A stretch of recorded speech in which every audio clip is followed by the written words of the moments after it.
Ya Allah. Terus bagaimana hubungan dengan anak saya yang sekolah di pesantren? Pak, ini mau nanya Ketika sudah bersuci atau berwudu, Terima kasih kemudian Bapak. bersentuhan dengan suami, Assalamualaikum apakah warahmatullahi Bismillah, Assalamualaikum warahmatullahi wabarakatuh. Alhamdulillah, wassalatu wassalamu ala rasulillah wa ala alihi wa sahbihi wa man tabi'u bi ihsanin ila yaumiddin, amma ba'd.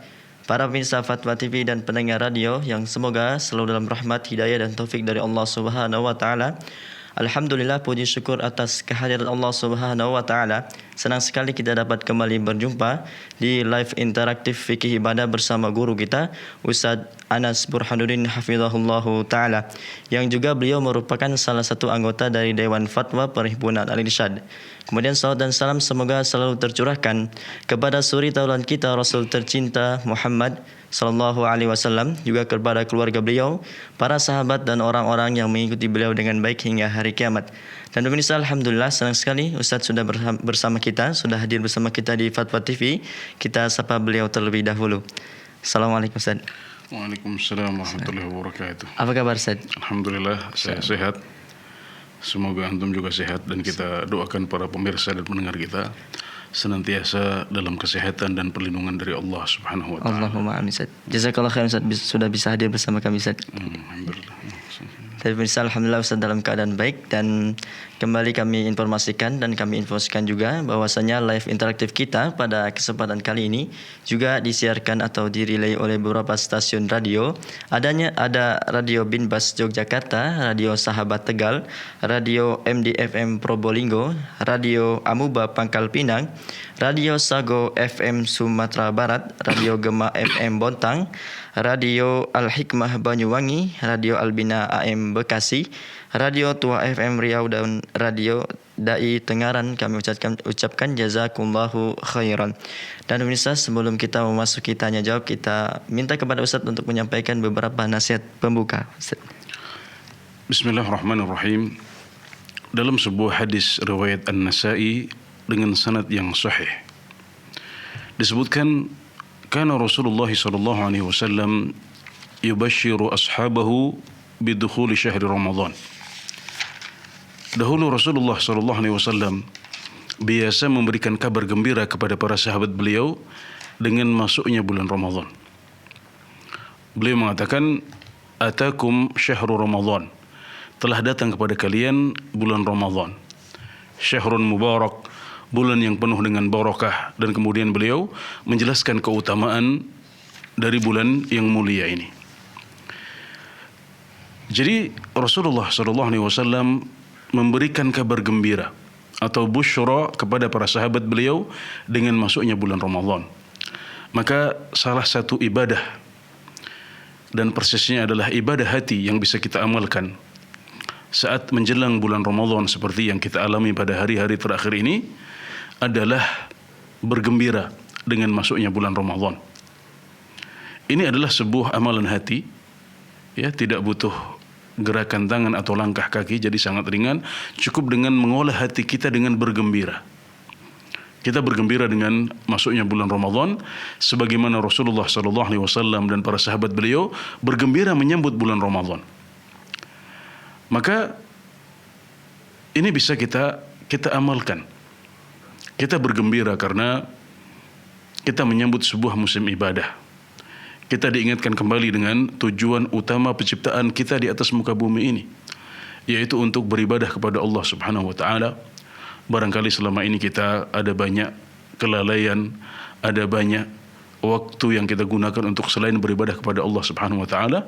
Nah, sekarang selain yang kita bergembira karena di depan kita ada musim ibadah yang paling agung sepanjang tahun, yaitu bulan Ramadan yang penuh dengan barakah, di mana kita bisa banyak beramal dan beribadah di bulan Ramadan ini, insyaallah dengan izin Allah Subhanahu wa taala. Maka selayaknya kita semuanya bergembira dalam menyambut bulan Ramadan. Demikian sebagai pembuka untuk kajian kita pada sore hari ini. Jazakallah khair Ustaz. Ya, demikianlah pemirsa, semoga apa yang saya sampaikan bermanfaat untuk kita semua dan kita berdoa kepada Allah Subhanahu wa taala agar memberikan kita taufik dan hidayah untuk memperbanyak ibadah di bulan suci Ramadan. Taib, kami juga informasikan atau bagi pemirsa Fatwa TV dan pendengar radio yang ingin bertanya secara langsung kepada Ustaz khususnya permasalahan fikih ibadah, Anda dapat menghubungi line interaktif kami di 0331 544 6087. Kami ulangi, bagi Anda pemirsa yang ingin bertanya secara langsung kepada Ustaz khususnya permasalahan fikih ibadah, Anda dapat menghubungi line interaktif kami di 0331 544 6087. Dan sembari kita menunggu penelpon yang bergabung, kita bacakan terlebih dahulu pertanyaan yang sudah ada Ustaz. Ya. Dari Deni Tardi Ustaz di Jawa Barat, Kabupaten Sukabumi. Assalamualaikum warahmatullahi wabarakatuh. Ustaz, izin bertanya, apa yang harus dilakukan jika jadwal sholat zuhur di masjid atau di handphone sudah masuk dan azan sudah dikumandangkan, sedangkan matahari masih ada di sebelah timur, terlihat dari bayangan tiang atau tongkat yang ada di sebelah barat? Apakah ikut sholat berjamaah atau menunggu matahari bergeser ke barat, Ustaz? Ya, jadi di zaman kita ini Allah mudahkan untuk kita beberapa alat yang dengannya kita bisa membuat patokan kapan masuknya waktu sholat. Allah mudahkan untuk kita teknologi jam, ya, bahkan juga barangkali alarm, ya, yang sekarang begitu mudah kita dapatkan, bahkan bisa kita install atau sudah terinstall di gadget atau perangkat komunikasi kita yang kita bawa setiap hari. Ini semuanya adalah kemudahan dari Allah Subhanahu wa taala. Namun tentunya buatan manusia ini tidak lepas dari kesalahan. Jadi bisa jadi ada kesalahan dalam penjadwalan, ya. Kesalahan softwarenya, atau kesalahan kita yang memakai alat tersebut, atau barangkali jam yang kita pakai atau gadget yang kita pakai waktunya salah, ya, waktu kita menyetel waktu ada kesalahan di situ. Bahkan juga bisa terjadi kemungkinan pada jadwal yang dibuat oleh pemerintah setempat, karena mereka juga manusia, ya. Mereka juga tidak lepas dari kesalahan, ya. Bisa jadi ada kesalahan dari berbagai aspek ini. Ya, maka kita tidak menutup mata dari kemungkinan-kemungkinan itu. Karenanya jika terjadi apa yang disebutkan dalam pertanyaan, yaitu HP misalnya sudah berdering, ya, HP sudah berdering, alarm sudah berdering menunjukkan waktu sholat zuhur misalnya. Sementara dengan kasat mata kita melihat bahwasanya cahaya mata, maksudnya bayang-bayang benda-benda masih berada di sebelah barat, betul ya?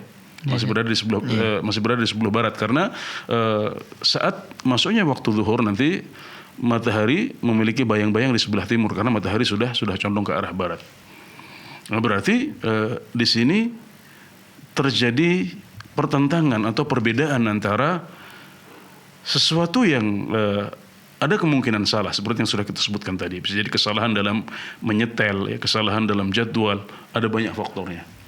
Kemudian di sisi lain ada sesuatu yang telah Allah jadikan sebagai tanda masuknya waktu sholat zuhur, yaitu tergelincirnya matahari ke arah barat, yang konsekuensi logisnya adalah bayang-bayang berada di sebelah timur benda. Nah, ini adalah tanda yang diberikan oleh Allah Subhanahu wa taala untuk masuknya waktu zuhur, sebagaimana firman-Nya, aqimis sholata liduluki syams. Tegakkanlah salat saat matahari tergelincir. Nah, ini adalah tanda masuknya waktu zuhur. Nah, di sini kita dihadapkan pada sesuatu yang yakin, yaitu yang bisa kita lihat dengan kasat mata, yaitu bahwasanya bayang-bayang matahari, bayang-bayang benda yang ada di sekitar kita masih berada di sebelah barat. Nah, berarti apa? Berarti matahari masih berada di sebelah timur benda tersebut, ya, dan belum terjadi zawal atau tergelincirnya matahari. Nah, ini adalah sesuatu yang yakin karena apa? Karena ayatnya meyakinkan. Ya, hukumnya kita yakini.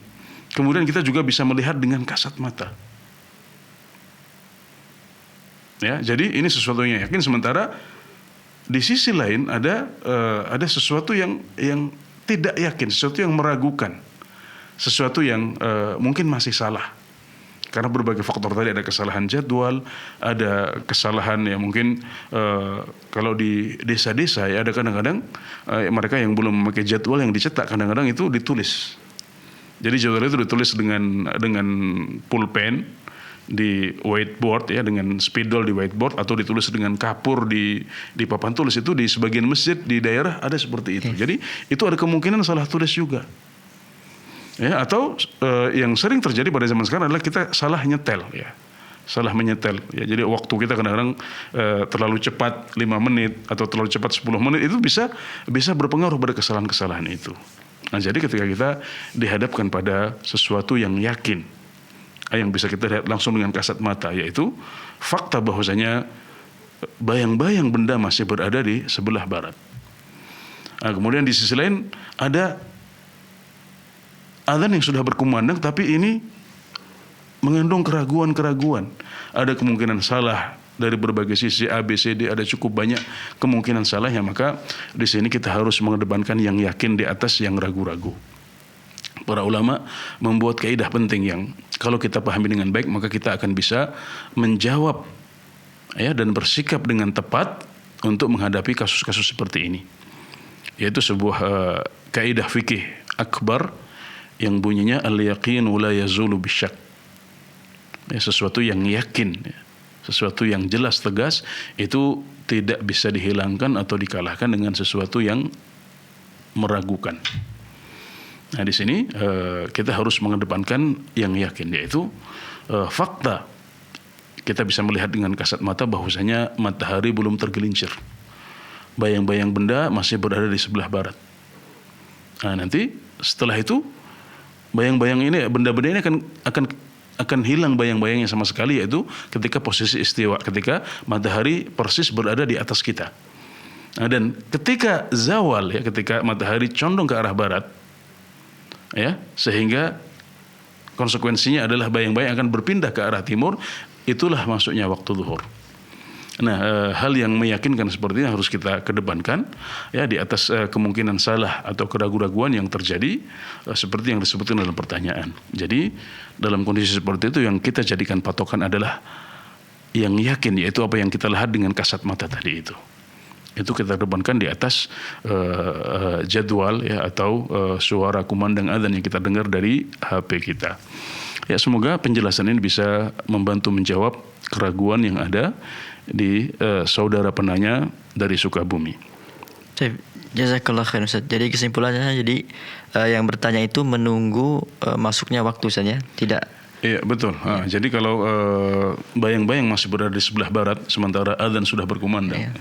Satu faktor yang mungkin salah juga bisa kita tambahkan, kadang-kadang muadzinnya yang salah. Iya. Muadzinnya lupa. Dia pernah terjadi di kampung saya. Itu kira-kira 1 jam sebelum zuhur sudah ada yang adzan. Kenapa? Karena dia mungkin lupa, dia salah melihat jam. Ini juga bisa terjadi gitu loh. Jadi kemungkinan untuk salah itu banyak sekali ya. Faktor untuk salah itu banyak sekali. Maka hal itu tidak bisa kita kedepankan di atas sesuatu yang yakin, yang bisa kita lihat jelas-jelas. Nah, tentunya kalau kita juga yakin ya, kita yakin bahwasanya ini matahari belum tergelincir, buktinya ini. Apalagi kalau didukung oleh teman yang lain juga seperti itu. Ada beberapa orang semuanya mengatakan ini matahari belum tergelincir. Jadi itu menambah yakin ya, menambah yakin. Jadi kita tunggu dahulu sampai nanti bayang-bayang benda hilang ya, yaitu posisi istiwa. Kemudian matahari agak condong ke arah barat, di mana nanti itu berdampak pada berubahnya posisi bayang-bayang ke arah timur. Ya, karena kita semuanya tahu bahwasanya matahari bergerak dari arah timur menuju ke arah barat. Ya, jadi ini adalah sesuatu yang saya kira disepakati oleh para ahli semuanya. Ya, seperti itu, insyaallah. Ya. Barakallah Ustaz. Demikianlah yang bertanya, semoga dapat dipahami dan semoga Allah memberikan hidayah dan taufik kepada yang bertanya, keluarga dan pemirsa semuanya. Dan kembali kita bacakan Ustaz pertanyaan Ustaz yang sudah ada. Oke, mungkin sebagai tambahan faedah ya, sebagai tambahan faedah. Jadi pengalaman pribadi ini untuk menambah keyakinan ya para jamaah kita. Pekan lalu saya berada di rumah sakit. Di rumah sakit, di situ saya ragu arah kiblat itu di sebelah mana gitu. Tentunya kita sudah ada teknologi kompas saat ini ya. Kompas juga di HP pun kita ada banyak aplikasi yang bisa menunjukkan itu. Cuma memang aplikasi ini juga tidak luput dari kesalahan ya. Mungkin hanya karena sinyal yang lemah saja itu bisa berpengaruh pada kesalahan yang terjadi pada aplikasi yang kita pakai gitu. Nah, jadi saya buka aplikasi. Nah, kemudian ditunjukkan ke suatu arah begitu. Nah, kemudian saat yang sama dari jendela kamar rumah sakit saya lihat ada benda, jadi itu waktu zuhur, jadi saya melihat bayangan benda itu ada di arah timur, ya, di arah timur. Nah, kalau suatu benda memiliki bayangan di arah timur, misalnya seperti ini ke arah timur, ya berarti arah barat adalah arah sebaliknya, gitu. Arah barat adalah yang sebaliknya, gitu. Ternyata arah barat yang ditunjukkan oleh bayangan pohon yang saya lihat dari kamar rumah sakit itu berbeda dengan arah kiblat yang ditunjukkan oleh aplikasi. Gitu. Nah, di sini saya ragu akhirnya saya bertanya kepada perawat, karena di kamar rumah sakit itu tidak ada tanda arah kiblat. Ini yang kita sayangkan. Ketika saya bertanya ke perawat, ternyata dia menunjukkan bahwasanya arah kiblat itu sesuai dengan yang ditunjukkan oleh arah bayangan pohon tadi itu gitu. Jadi itu lebih meyakinkan, ternyata itu bisa kita jadikan patokan gitu loh. Nah, sementara aplikasi yang kita pakai, jam yang kita pakai atau internet yang kita pakai itu bisa memiliki banyak faktor untuk salah. Jadi seperti itu ada banyak faktor salahnya. Jadi ini semakin menguatkan bahwasanya apa yang kita lihat dengan kasat mata itu insya Allah lebih meyakinkan daripada berbagai aplikasi dan kemudahan teknologi yang Allah berikan kepada kita sebagai umat Islam pada zaman kita ini. Barakallahu fiikum. Demikianlah pemirsa, dan sudah ada penelpon yang bergabung. Kita sambut terlebih dahulu. Assalamualaikum Fatwa TV. Waalaikumsalam. Ya, dengan Bapak siapa di mana? Samsudin dari Jambi, Pak. Silakan Bapak pertanyaannya. Ya, dari Waalaikumsalam. Waalaikumsalam warahmatullahi wabarakatuh. Dari Jambi, Pak. Ya, silakan Bapak. Yang saya tanyakan, Pak, ya. Bapak, tolong dikecilkan terlebih dahulu televisinya, Bapak. Tanya. Ya. Bapak Samsudin, bisa tolong dikecilkan terlebih dahulu volume TV-nya. Ya. Assalamualaikum, Ustaz. Assalamualaikum warahmatullahi wabarakatuh. Ya, silakan. Jadi, yang saya tanyakan, Pak, sedang salat jemaah. Jadi karena masyarakat, karena jemaah ini ada yang kena pilek, ya, kena pilek batuk. Jadi mau tidak mau, ya, dia keluar sebentar, membuang dahak keluar. Jadi kemudian kembali lagi kepada jemaah. Bagaimana itu salat? Apakah itu Ustadz batal salatnya pun tidak? Ya, cukup Bapak, cukup jelas. Oke. Cukup Bapak. Iya, jadi yang membatalkan sholat adalah gerakan yang banyak, ya, yang tidak ada keperluannya, ya, yang tidak ada keperluannya. Ini adalah gerakan yang bisa membatalkan sholat. Misalnya kita maju beberapa langkah tanpa ada keperluan, atau mundur beberapa langkah tanpa ada keperluan. Ini membatalkan sholat. Ya. Adapun kalau kita bergerak, ya, mungkin beberapa langkah ke samping, ya, atau ke depan, ya, untuk suatu keperluan, misalnya mengejar sutroh, ya. Sutroh adalah pembatas yang disunnahkan oleh Rasulullah SAW saat kita melakukan sholat. Ketika sutroh yang ada di depan kita bergeser, misalnya ada orang yang tadinya duduk kemudian dia berdiri, ya, kita boleh melangkah ya untuk mengejar sutroh agar kita punya pembatas di arah kiblat kita sehingga tidak ada orang yang lalu lalang depan kita nanti. Atau kita bergerak beberapa langkah untuk membukakan pintu seperti yang dilakukan oleh Aisyah radhiyallahu anha, tanpa berjalan ke arah, tanpa membelakangi kiblat, ya, tanpa berpaling dari arah kiblat. Maka gerakan-gerakan seperti ini adalah gerakan yang tidak membatalkan sholat kita. Nah, kalau tadi disebut dalam pertanyaan bahwasanya ini sampai keluar dari masjid, ya ini kemungkinan besar di samping banyak dia juga membuat orang berpaling dari arah kiblat. Nah, maka kalau yang dimaksudkan adalah bentuk seperti itu, maka yang seperti itu membatalkan sholat kita. Gerakan yang terlalu banyak tanpa ada keperluan atau menghadap ke arah selain kiblat itu membatalkan sholat kita. Nah, jika seperti itu, maka sholatnya batal. Maka orang yang melakukan seperti itu dia harus mulai sholat dari awal lagi. Ya, dia bersin atau dia buang dahak, kemudian setelah itu dia masuk, kemudian takbiratul ihram lagi dan memulai dari awal. Kalau itu terjadi pada rakaat yang kedua atau ketiga, maka berarti dia masbuk. Nah, dia nanti menyelesaikan sholat bersama imam, kemudian menambah sendiri. Ya, seperti itu. Dan mestinya kita tidak perlu untuk sampai keluar seperti itu. Ya. Nah, kita bisa, kalau di masyarakat Arab biasa mereka membawa tisu di kantong mereka, sehingga ketika terjadi gangguan seperti ini, ya, bersin atau ingus yang mengalir, ya, atau yang semacamnya, maka mereka cukup dengan gerakan kecil, ya, mengambil tisu kemudian mengeluarkannya dan ditaruh lagi di kantong. Bisa seperti itu. Kalau kita punya sapu tangan bisa juga seperti itu. Atau kalau ada tisu di dekat kita bisa maju sedikit kemudian kita ambil kemudian balik lagi tanpa berpaling dari arah kiblat. Nah, jadi seperti itu kita bisa melakukan hal yang lebih sederhana tanpa harus keluar dari masjid. Adapun kalau harus keluar dari masjid dan mengubah arah kiblat, ya, artinya menghadap ke arah selain arah kiblat, maka ini membatalkan sholat dan orang yang melakukannya harus memulai sholatnya dari awal lagi.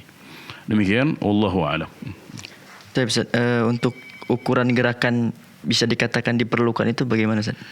Jadi ini tidak ada batasan pastinya sebenarnya. Ini bisa ditanyakan kepada para ulama, ya, kepada para ustadz setempat, apakah ini termasuk gerakan yang banyak atau tidak. Ya, tapi ada beberapa dalil yang menunjukkan bahwasanya gerakan-gerakan seperti maju untuk membuka pintu, ya, kemudian membunuh ular, membunuh ular, kemudian setelah ularnya mati kita lempar, kita meneruskan sholat, itu masih boleh gitu, karena meskipun agak banyak tapi itu ada keperluannya, ya, ada kebutuhannya. Kemudian Nabi Muhammad SAW, ya, beliau menggendong, ya, atau menaik turunkan Hasan dan Husain yang ikut sholat bersama beliau, ya, dan beliau sesekali menggendong cucu beliau. Ini juga dilakukan oleh Rasulullah SAW dan itu tidak membatalkan sholat beliau. Ya. Jazakallah khair, Ustaz. Demikianlah yang bertanya, semoga dapat difahami, dan kembali kita sapa penelpon yang sudah bergabung, Ustaz. Ya. Assalamualaikum Fatwa TV. Waalaikumsalam warahmatullahi wabarakatuh. Ya, dengan Ibu siapa di mana? Dengan hamba Allah, Ustadz, di Sumatera Selatan. Ya, silakan Ibu. Ustadz, Ahwan, Ana mau bertanya. Ana bertanya tentang darah haid atau darah istihadah, karena Ana mau melaksanakan sholat, Ustadz. Ya. Kasusnya seperti ini, Ustadz. Jadi akhir bulan 2 kemarin kan Ana terakhir datang haid. Setelah bulan ketiga, bulan 3 ini akhir bulan kan seharusnya Ana haid. Tetapi setelah 3 hari telat, jadi Ana ini, Ustaz, tes dengan alat sensitif kehamilan. Hasilnya itu positif tapi masih berbayang. Sudah hari kelima anak USG 2 dimensi, tapi belum terlihat kantong kehamilannya. Jadi anak cek lagi masih garis 2 berbayang dengan alat sensitif itu. Setelah keesokan harinya qadarullah keluar darah. Anak bingung apakah itu darah haid atau darah istihadah. Apakah termasuk darah istihadah? Oke. Cukup Ibu, Ya. cukup jelas ya. Ya, cukup jelas insyaallah. Cukup Ibu. Tapi tidak apa-apa, tidak ditutup Ustadz karena nanti Oh, iya. yang ditanyakan. Ya. Tidak apa-apa Ibu. Oke, iya. Iya, jadi dalam kondisi normal siklus haid wanita itu tidak berubah. Nah, jadi kalau masa haidnya adalah 7 hari misalnya, maka bulan berikutnya juga seperti itu. Jadi siklus haidnya konstan dan tidak berubah. Makanya para ulama menjelaskan bahwasanya seorang wanita bisa berpatokan kepada kebiasaan siklus haidnya. Nah, jadi ketika misalnya di tanggal tertentu dia seharusnya haid, kemudian di tanggal tertentu dia seharusnya berhenti tapi belum berhenti, maka bisa disimpulkan bahwasanya darah yang belum berhenti itu adalah istihadah. Itu kalau kondisinya normal dan wanita tersebut bukan haid untuk pertama kali. Ya, dan sebelum itu kalau kita tidak bisa membedakan apakah kondisinya normal atau tidak, ya, kita bisa melihat kepada sifat darahnya. Ya, Rasulullah SAW mengatakan, Inna damal haidi aswadu yu'raf. Sesungguhnya darah haid itu hitam dan dikenali. Artinya dikenal oleh para wanita. Para wanita mengetahui darah haid itu. Jadi warnanya kehitaman. Bahkan di hadis disebutkan hitam. Ya, tentunya mungkin bukan hitam persis tapi merah kehitaman. Nah, kemudian para ulama juga menyebutkan bahwasanya darah haid ini punya bau yang khas. Ya, jadi itu adalah darah haid. Sedangkan darah istihadah itu adalah darah yang merah, ya, merah tidak kehitaman. Dia darahnya merah, kemudian juga baunya tidak sekuat bau darah haid. Nah, jadi ibu ya bisa memeriksa, ya, bisa dicek warna darahnya seperti apa. Kalau itu adalah warna darah yang merah kehitaman, ya, dan baunya adalah bau khas yang dikenal oleh para wanita, maka itu adalah darah haid. Ya, kalau seandainya darah yang keluar adalah darah yang merah segar dan tidak bau, maka itu adalah darah istihadah, sehingga ketika darah istihadah ini keluar, Anda tetap wajib untuk sholat dan puasa. Nah, yang menggugurkan kewajiban sholat adalah keluarnya darah haid. Ya, jadi itu bisa dilihat dari sifat darahnya. Dan kalau masih bingung juga Anda bisa bertanya kepada teman-teman Anda para wanita yang lain atau kepada ahli kesehatan. Nanti bisa dilihat apakah itu darah haid atau darah istihadah. Ya, Ibu masih berada di line atau sudah putus?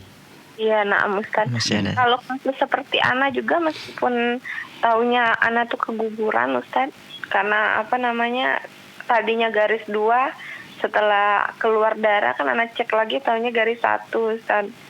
Nah, jadi sempat berhenti ya pada siklus haid yang biasanya haid tidak keluar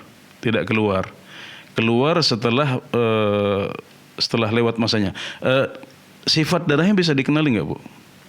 Kalau sifat darahnya seperti anak haid biasa Ustaz jadinya. Seperti haid biasa, kehitaman berarti darahnya kehitaman. Ya, Ustaz. Iya, ini sekarang posisi masih keluar darah itu saat ini? Iya Ustaz, naam. Masih keluar Ustaz. Masih keluar darah haid biasa. Jadi kemungkinan besar darah haid biasa kalau seperti itu. Kemungkinan besar darah haid biasa. Tapi untuk memastikannya Anda bisa bertanya kepada dokter terdekat ya. Kalau saudari-saudari di sekitar ya, sesama muslimah tidak bisa membedakan juga, maka dokter yang bisa menentukan itu. Adapun dari Rasulullah SAW beliau menjelaskan bahwasanya darah haid itu adalah darah hitam yang dikenali, artinya dikenali oleh para wanita. Para wanita seharusnya tahu tandanya. Gitu. Dan darah istihadah adalah darah yang merah segar dan tidak bau. Itu adalah darah penyakit. Nah, jadi kalau dilihat dari sifatnya berarti kemungkinan besar itu adalah darah haid. sehingga gugur kewajiban ibu untuk sholat dan puasa. Baik. Ya. Cukup jelas Ibu? Kalau khair Ustaz. Ya, wa iyyakum. Baik. Kembali kami informasikan bagi para pemirsa Fatwa TV dan pendengar radio yang semoga selalu dalam rahmat hidayah dan taufik dari Allah Subhanahu wa taala. Bagi Anda yang ingin bertanya secara langsung pada Ustadz khususnya mengenai fikih ibadah, Anda dapat menghubungi line interaktif kami di 0331544687. Kembali kami ulangi, bagi Anda yang ingin bertanya secara langsung kepada Ustadz, Anda dapat menghubungi line interaktif kami di 0331544687. Dan tampaknya sudah ada penelpon yang bergabung. Ustadz, kita sapa terlebih dahulu. Assalamualaikum Fatwa TV. Waalaikumsalam warahmatullahi wabarakatuh. Hamba Allah dari Bogor, Pak. Ya, silakan pertanyaannya. Waalaikumsalam warahmatullahi wabarakatuh, Pak Ustaz. Waalaikumsalam warahmatullahi wabarakatuh. Barakallahu fikum, Pak Ustaz. Semoga Allah menjaga Pak Ustaz dan keluarga Pak Ustaz. Amin, amin. Semoga Bapak dan keluarga juga senantiasa dijaga oleh Allah Subhanahu wa taala. Allah, mudah-mudahan kita semua bisa sampai keluar Ramadan, Pak Ustaz ya. Amin, amin. Pak Ustaz mau nanya ini, Pak Ustaz mau nanya tentang kalau kita sholat sebagai imam, Pak Ustaz. Nah ternyata setelah Al-Fatihah katakanlah anak baca surat Yasin contohnya, Pak Ustaz. Anak baca umpama mulai dari awal, ternyata di ayat yang kelima anak lupa, Pak Ustaz. Nah tapi ayat ke-6 ke-7 selanjutnya anak ingat. Nah kalau mau ruku nanggung baru juga berapa ayat gitu. Nah ini sikap anak sebagai imam gimana, Pak Ustaz? Apa emang secara tinjauan syariat dibolehkan loncat ke ayat yang lain? Apa gimana? Itu yang pertama. Yang kedua masalah puasa, Pak Ustaz, puasa wajib.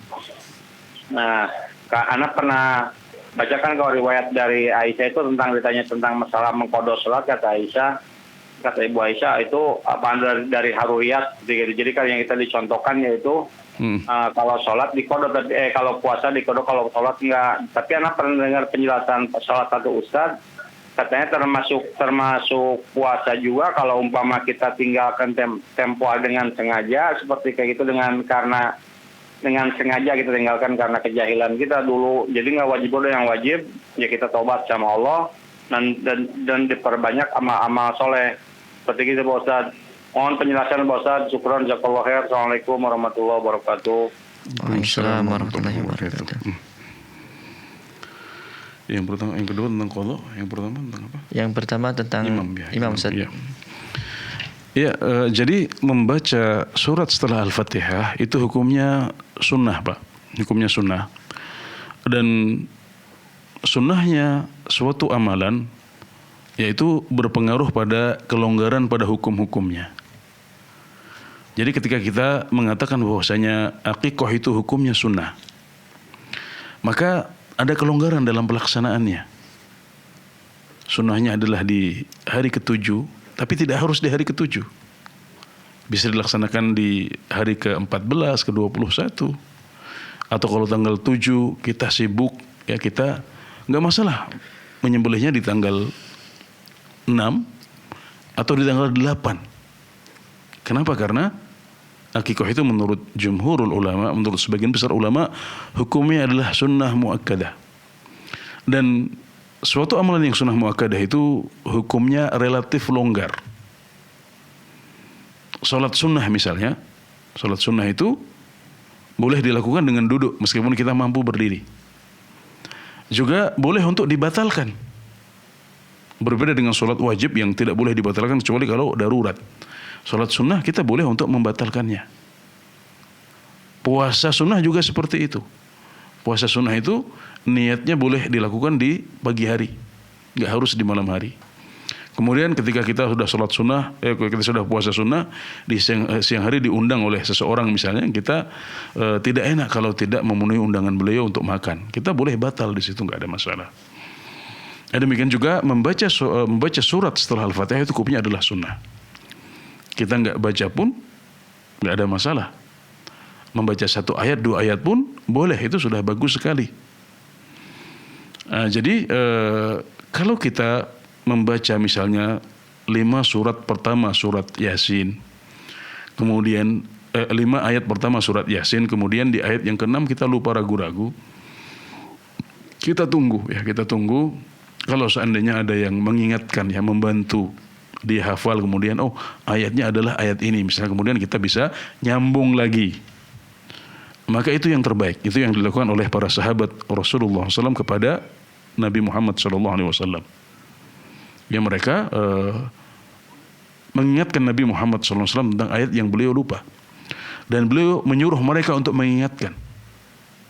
Beliau mengatakan kepada Ubay bin Ka'ab, di mana Ubay? Di mana hafid Quran kita? Kenapa tidak mengingatkan saya saat saya lupa? Nah, jadi sunnahnya adalah kalau ada yang bisa mengingatkan, maka dia hendaknya mengangkat suara untuk mengingatkan tentang ayat yang dilupakan oleh imam. Itu yang terbaik. Tapi kalau nggak ada yang mengingatkan, maka kita bisa langsung ruku. Bapak bisa langsung ruku. Bisa juga misalnya berhenti di situ, kemudian berganti ke surat yang lain yang lebih pendek, yang kita lebih hafal. Hafalan kita lebih matang di situ. Boleh berpindah, ya. Atau kalau seperti yang disebutkan tadi, ya, Bapak melompat ke ayat selanjutnya, kemudian berhenti di ayat yang kira-kira pas, ya, kira-kira pas. Itu juga boleh dan tidak berdosa, karena ayat yang ke-6 tadi ditinggalkan bukan karena sengaja meninggalkan, tapi karena lupa, dan Bapak ingat ayat yang 7, 8 dan seterusnya. Maka itu adalah kesalahan yang dimaafkan. Walhamdulillah. Rasulullah SAW bersabda, rufi'a an ummati al-khata'u wan nisyan wa mastukrihu alaih. Telah diangkat dan dimaafkan dari umatku ketidaksengajaan, kelupaan, dan hal-hal yang terjadi karena dipaksa. Nah, itu semuanya termaafkan, walhamdulillah. Pertanyaan kedua, Ustaz, tentang permasalahan sholat yang ditinggalkan dahulu, Ustaz. Oh iya, jadi menurut puasa. Sholat, Ustaz. Sholat. Ya, jadi menurut sebagian besar ulama, ya, puasa yang pernah kita tinggalkan atau sholat yang pernah kita tinggalkan itu wajib untuk diqadha. Wajib untuk diqadha. Ya, berapapun jumlahnya, ya, berapa bulan atau berapa tahun pun itu, maka tidak ada kafarahnya kecuali dengan mengqadha sholat atau puasa yang pernah kita tinggalkan, bahkan saat kita masih zaman jahiliyah. Itu pendapat jumhurul ulama. Sebagian ulama lagi, ini lebih sedikit, ya, sebagian kecil ulama berpendapat bahwasanya kalau kita meninggalkan puasa atau sholat untuk waktu yang sangat lama, ya, sehingga kita tidak ingat lagi berapa tahunnya, berapa bulannya, berapa jumlah sholatnya, ya, maka inilah yang difatwakan oleh sebagian mereka, bahwasanya kita cukup bertaubat kepada Allah Subhanahu wa taala, dan kemudian memperbanyak ibadah-ibadah sunnah, memperbanyak sholat sunnah dan ibadah-ibadah sunnah yang lain. Jadi mereka memfatwakan seperti itu tidak untuk semua kondisi, tapi kondisi di mana kita meninggalkan sholat atau puasanya terlalu banyak bertahun-tahun, dan tentunya akan sangat berat untuk mengqadhanya. Adapun kalau kita meninggalkan sholat untuk beberapa kali, ya, kita ingat, oh dulu pas sedang capek sekali saya pernah tidak sholat atau tidak puasa, maka itu wajib untuk diqadha. Wajib untuk diqadha, ya. Jadi sebagian ulama yang berfatwa, ya, tidak perlu diqadha dan cukup memperbanyak ibadah sunnah itu untuk kondisi sholat atau puasa yang banyak sekali yang kita tinggalkan, ya. Sehingga kita tidak tahu lagi berapa tahun, berapa bulan, ya, dan sangat berat untuk mengqadha sholat tersebut. Adapun kalau hanya sehari, 2 hari, atau 1 sholat, 2 sholat, maka kita wajib untuk mengqadha sholat atau puasa yang pernah kita tinggalkan itu. Ya, demikian, Allahu a'lam. Jazakallah khair, Ustaz. Demikianlah yang bertanya, semoga dapat dipahami, dan kembali kita sapa penelpon yang sudah bergabung. Assalamualaikum Fatwa TV. Waalaikumsalam warahmatullah. Ya, dengan Ibu siapa di mana? Dari Umu Aryo di Pekanbaru. Silakan Ibu. Iya. Assalamualaikum Ustaz. Waalaikumsalam warahmatullahi wabarakatuh.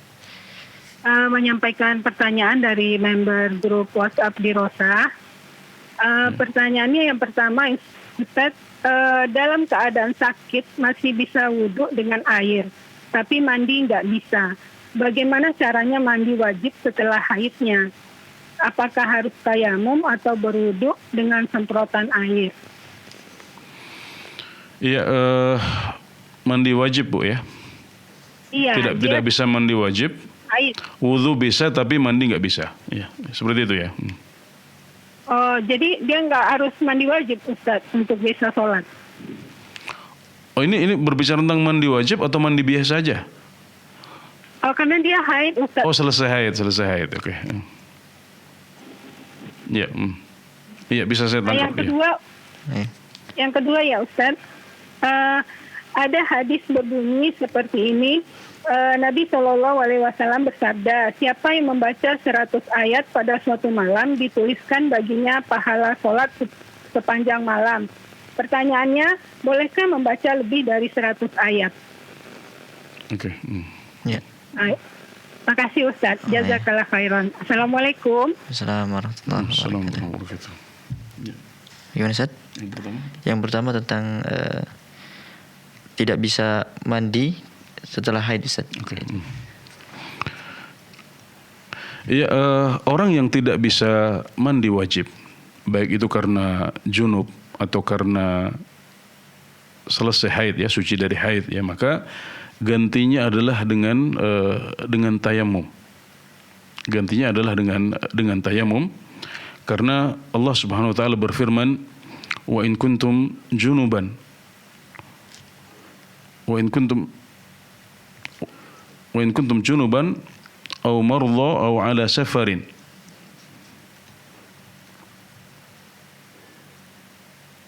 Ya, dalam sebuah ayat di surat An-Nisa, ya, Allah Subhanahu wa taala menjelaskan bahwasanya kalau seseorang itu junub, wa in kuntum marḍā aw 'alā safarin aw jaa'a ahadun minkum minal ghā'iti aw lamastumun nisa falam tajidu ma'an fatayammamu su'idan thayyiba. Intinya, kalau kita mengalami hadas besar, ya, kemudian kita tidak mampu untuk melaksanakan mandi wajib, maka perintahnya di ayat ini adalah fatayammamu su'idan thayyiba, maka hendaklah kalian bertayamum, ya, dengan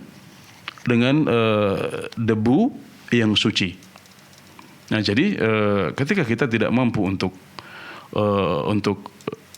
mandi wajib, ya, maka gantinya adalah dengan tayamum, ya. Gantinya dengan tayamum itu untuk menghilangkan hadas dari orang yang baru selesai suci dari haidnya. Jadi itu sebagai gantinya mandi. Baru kemudian kalau dia mau sholat setelah itu, ya, dia mau sholat, maka hendaknya dia berwudu, ya, karena untuk menghilangkan hadas asghar, ya, hadas kecil, maka dilakukan dengan cara berwudu.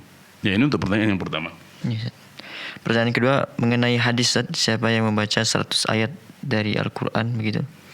Iya, hadis-hadis yang menjelaskan tentang membatasi, ya, keutamaan barang siapa yang membaca sekian ayat, maka dia akan mendapatkan keutamaan ini dan itu. Atau barang siapa yang membaca la ilaha illallah, ya, sekian kali, maka dia akan mendapatkan keutamaan ini. Barang siapa yang membaca subhanallah, ya, sekian kali, maka dia akan mendapatkan keutamaan tertentu dan seterusnya, ya. Maka angka-angka ini adalah angka-angka yang diajarkan oleh Rasulullah SAW. Maka yang terbaik adalah mengikuti apa yang dicontohkan oleh Rasulullah SAW dengan berzikir, membaca ayat atau tasbih atau tahlil sebanyak yang telah dicontohkan oleh Rasulullah SAW. Nah, jadi kalau kita maksudkan untuk mengikuti hal tersebut, maka yang terbaik adalah mengikuti jumlah bilangan yang telah dicontohkan oleh Rasulullah SAW.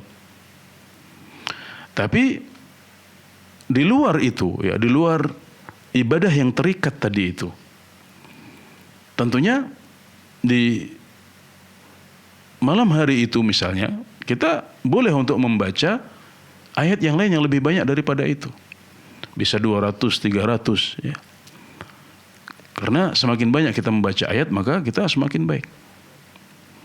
Demikian juga dengan istighfar, ya. Nabi istighfar 70 kali dalam sehari. Dalam sebagian riwayat disebutkan disebutkan beliau istighfar sampai 100 kali. Nah, kita tidak masalah beristighfar lebih banyak daripada itu. Karena ini adalah ibadah-ibadah yang sifatnya mutlak.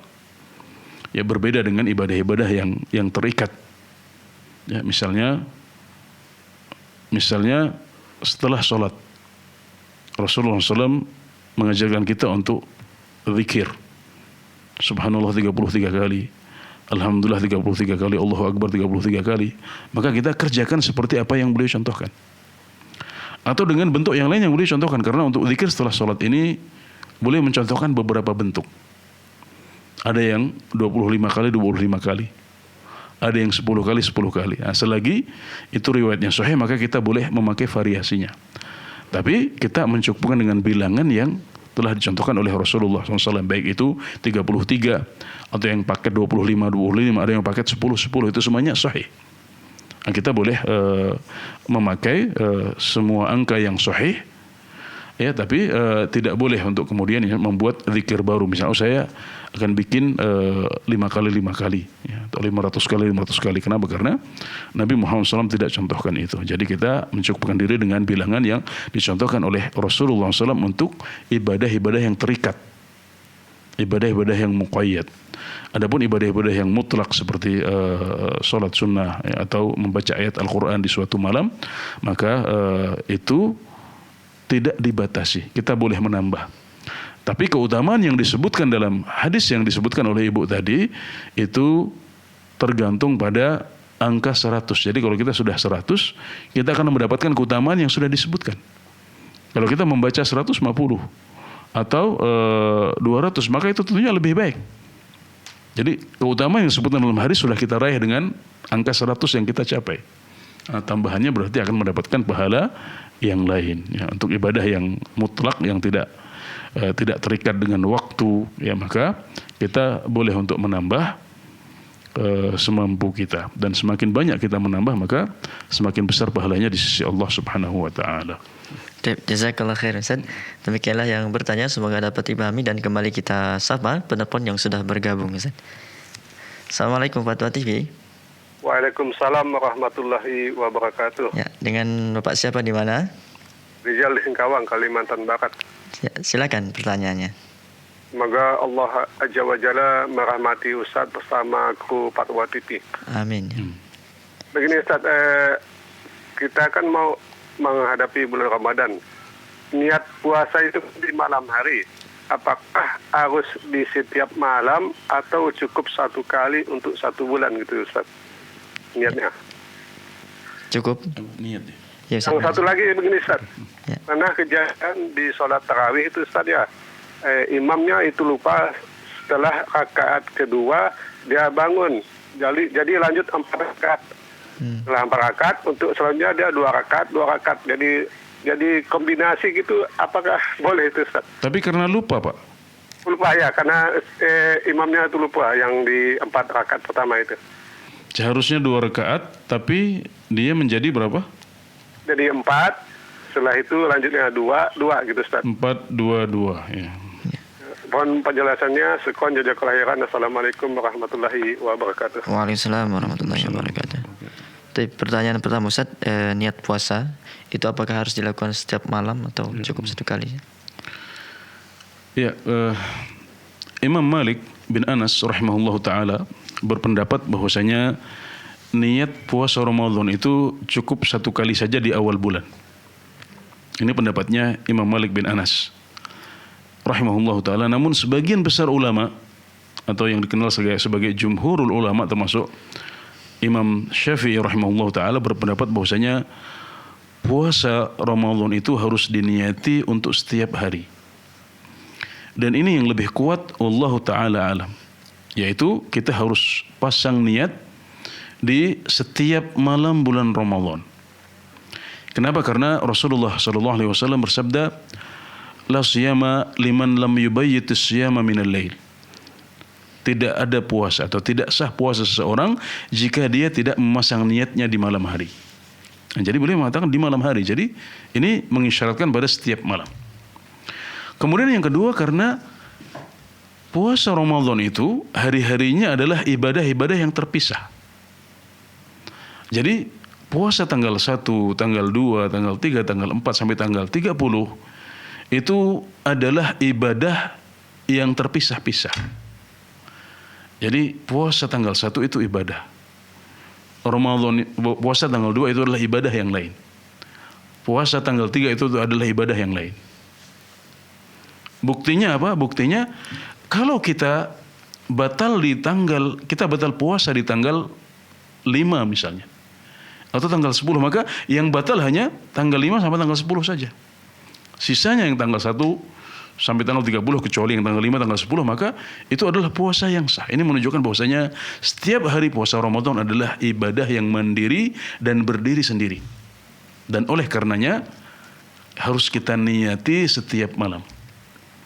Maka menurut pendapat sebagian besar ulama, seorang muslim wajib memasang niat untuk puasa besok hari. Jadi sebelum terbit fajar, ya, sebelum waktu sahur habis, maka kita sudah harus mengolah hati kita. Kita katakan dalam hati bahwasanya besok saya akan berpuasa karena Allah Subhanahu wa taala.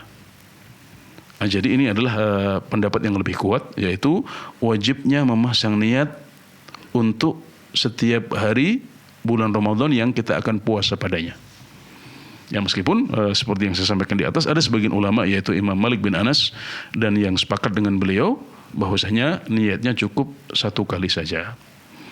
Dan jangan dianggap sebagai beban, oh saya harus setiap hari pasang niat. Jangan seperti itu. Kita harus melihatnya sebagai pintu ibadah. Oh, ini adalah amalan. Karena niat, ihtisab itu adalah amalan dalam hati. Itu adalah amalan hati. Itu salah satu cara kita untuk menambah pahala di bulan Ramadan. Yaitu apa? Pasang niat.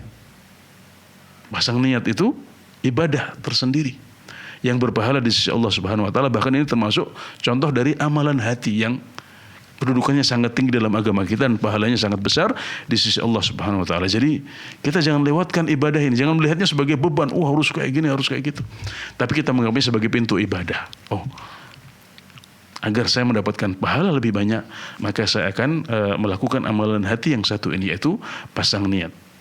Jadi setelah kita sholat tarawih atau saat kita sahur, ya kita olah hati kita dengan mengingat dan mengatakan dalam hati bahwasanya besok saya akan berpuasa. Itulah cara berniat. Karena niat itu dalam hati. Pertanyaan kedua, Ustaz, tentang sholat tarawih yang terlupa sehingga menjadi 4 rakaat. Jadi seharusnya kalau kita niat 2 rakaat, ya, kalau kita niat 2 rakaat, maka harusnya kita berhenti saat rakaat yang kedua. Saat rakaat yang kedua. Dan kalau imamnya bangun ke rakaat yang ketiga, kalau memang udah disepakati ini kita akan niat sholat 2 rakaat. Memang kebiasaan di masjid itu adalah 2 rakaat. Nah, kalau seandainya sudah disepakati seperti itu, maka ketika imam bangkit ke rakaat yang ketiga, maka hendaknya makmum memperingatkan, mengucapkan subhanallah, dan imam harus kembali. Kenapa? Karena dia niatnya adalah niat sholat 2 rakaat. Tapi kalau seandainya sudah diingatkan tapi imamnya masih terus, nah, sehingga akhirnya para jamaah berpikir, mungkin imamnya ini niat sholat tarawih 4 rakaat, seperti yang dipahami dari hadis Aisyah, bahwasanya Rasulullah SAW sholatnya 4 rakaat. Sehingga akhirnya makmum tetap berdiri, maka kemudian imam berdiri, kemudian makmum juga ikut berdiri karena sudah memperingatkan, tapi tetap jalan.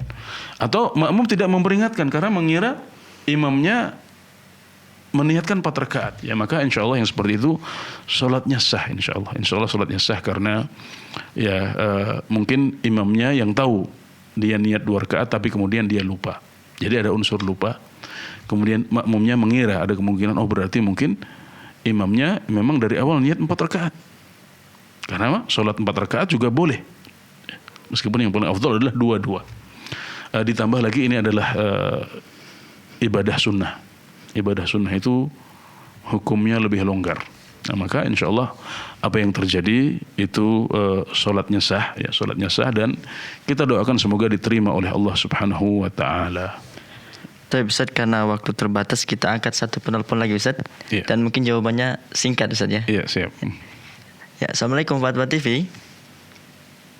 Waalaikumsalam warahmatullahi wabarakatuh. Ya, silakan dengan Bapak siapa di mana? Ini Pak Riki ini dari Jawa Timur. Silakan pertanyaannya Bapak. Mau tanya masalah sholat ini Ustaz, masjid tingkat Ustaz.